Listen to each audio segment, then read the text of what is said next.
ओम नमः शिवाय।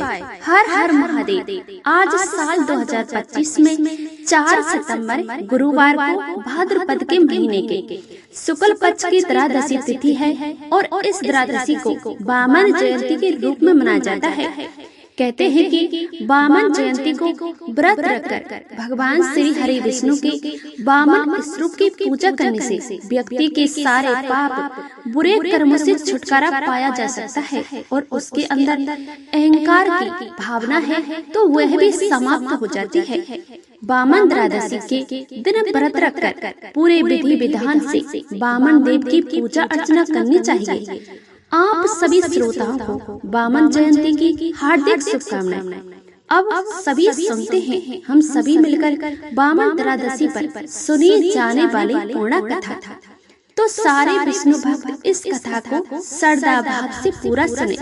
कथा को लाइक करें, ज्यादा से ज्यादा शेयर करें विष्णु भक्तों को और अपने कुको भक्ति चैनल को जरूर सब्सक्राइब कर लीजिए। अगर वीडियो पसंद आए तो वीडियो को लाइक जरूर कीजिएगा। तो भगवान श्री हरि की कृपा से आपकी सारी मनोकामना पूर्ण हो। प्रेम भाव से कहिए भगवान श्री विष्णु के स्वरूप वामन देवता की जय हो। इस कहानी को सदा भाव और अंत तक सुनना, क्योंकि आदि अधूरी कथा सुनना अच्छा नहीं माना जाता है। भगवान विष्णु के वामन रूपी अवतार की ये कहानी बड़ी ही रोचक है, क्योंकि इस पूर्ण कथा में देवों के दैत्यों के बीच में हुए युद्ध में जीत और हार के साथ साथ अपने वचन निभाने की कसौटी का बड़ी ही खूबसूरती से वर्णन किया गया है। इस कहानी में बताया गया है कि आखिर कैसे दैत्यराज और महाबली अपने वचन को निभाने के लिए खुद को समर्पित कर दिया, और साथ ही ये भी बताया है कि भले ही उस युग में राक्षसों और असुरों दैत्यों का अंत था, फिर भी उनमें से दैत्य निष्ठा और वचन विद्या के गुण विद्यमान थे। तो चलिए सुनते हैं वामन देव की कथा। बोलो लक्ष्मी पति नारायण की जय। जय हो वामन देवता की जय हो। एक बार देव और दैत्यों के बीच में युद्ध हो रहा था तो सभी दैत्य हार चुके थे। पराजित दैत्य इसके बाद मर्तक दैत्यों को और घायलों को लेकर चले जाते थे तो वही दैत्यराज बलि को इंद्रदेव घायल कर देते थे। उस समय दैत्यों गुरु कहे जाने वाले शुक्राचार्य संजीवनी विद्या के बेल दैत्यराज बलि और बाकी मर्तक दैत्यों को जीवित कर देते हैं। इसके बाद में राजा बलि के लिए शुक्राचार्य एक विशाल यज्ञ का आयोजन करते हैं और अग्निदेव को प्रसन्न करके वरदान के रूप में रथबाण और अभेद वचन हासिल कर लेते हैं। अग्निदेव से प्राप्त किए हुए शास्त्रों के कारण दैत्य वर्ण बहुत ही ज्यादा बलशाली हो जाता है और अपनी विशाल सेना को लेकर युद्ध के मैदान में उतर जाता है और अमरावती क्षेत्र पर आक्रमण कर देता है। यहाँ दैत्यों की बढ़ती शक्ति के संबंध में देवताओं के राजा इंद्र को सब कुछ पता होता है। इंद्रदेव ये भी जानते हैं कि दैत्यराज बलि 100 यज्ञ करने के बाद इस वर्ग पर जीत पाने का सच्चा हो जाएगा। इस बात से इंद्रदेव बहुत ही भयभीत रहने लगते हैं और भगवान विष्णु की शरण में पहुंचते हैं। इंद्रदेव की सारी समस्या सुनकर विष्णु जी ने सहायता करने का आसन देते हुए कहा। कहते हैं कि वामन के रूप में आदित्य के गर्भ से अवतार लूंगा। भगवान विष्णु आशासन पाकर निश्चित होकर चले जाते हैं। इधर दैत्यराज बलि देवताओं को पराजित कर देते हैं।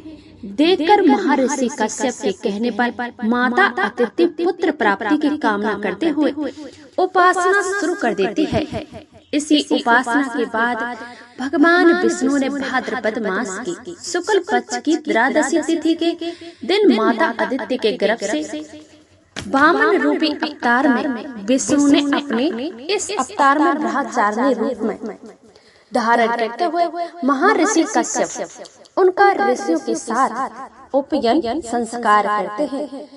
इस तरह बाद बटुक महर्षि, लुप्त अयुपित, अगस्त्य, मर्चम, मरीच, पालस का दंड, अंगिरस अस्त्र, सूर्य, छात्र रघु खंडाव और गुरुदेव जनेऊ तथा कमंडल माता अदिति, गोपनी सरस्वती, रुद्राक्ष की माला तथा कुबेर भिक्षा मात्र प्रदान करते हैं।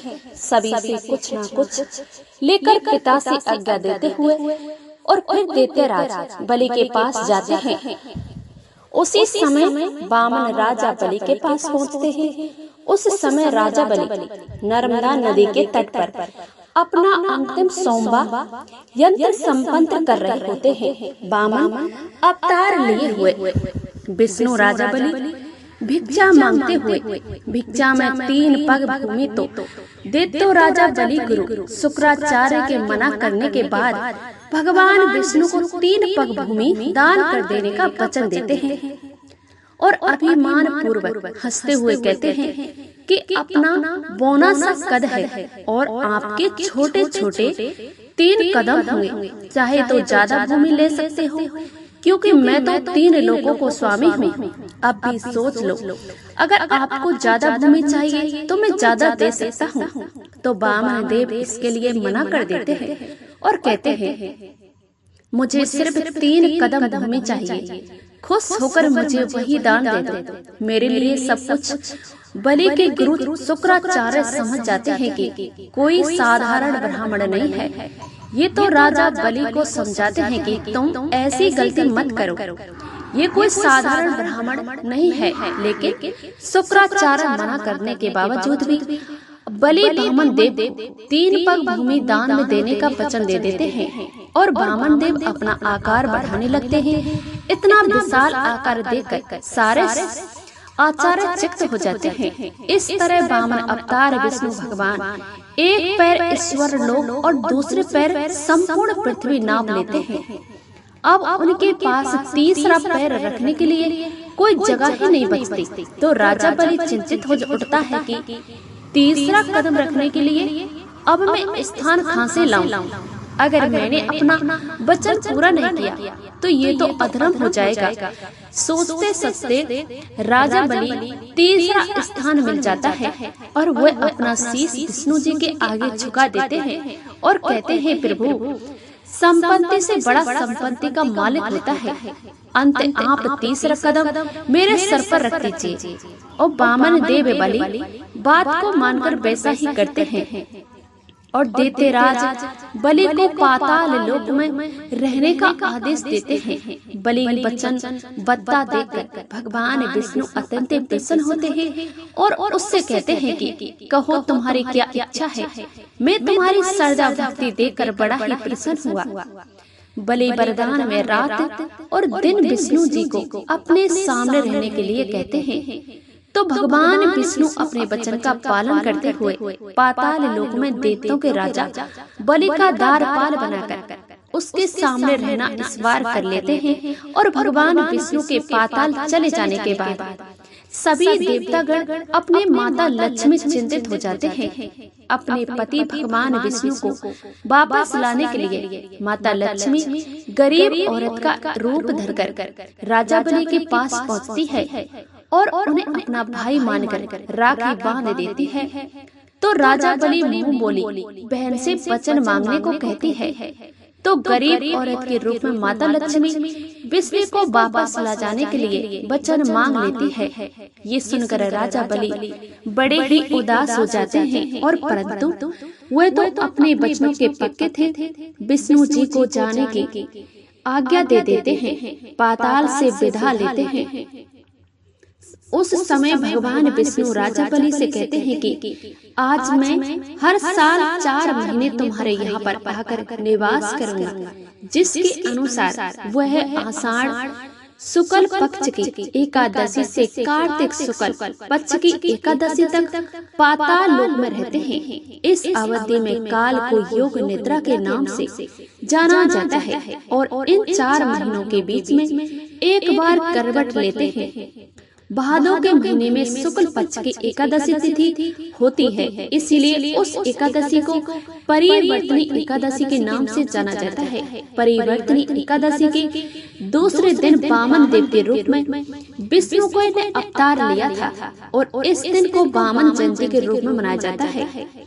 इस दिन श्रद्धा भाव से व्रत रखकर वामन अवतार की पूजा करके व्रत कथा सुनते हैं और भगवान श्री हरि विष्णु की हमारी सारी मनोकामनाएं पूर्ण करते हैं। तो ये थी वामन जयंती पर सुनी जाने वाली पूर्ण कथा सुनकर सभी श्रोताओं को कैसा लगा कमेंट करके जरूर बताना। आप सभी को मंगल कामना के साथ ओम नमः शिवाय। हर हर महादेव।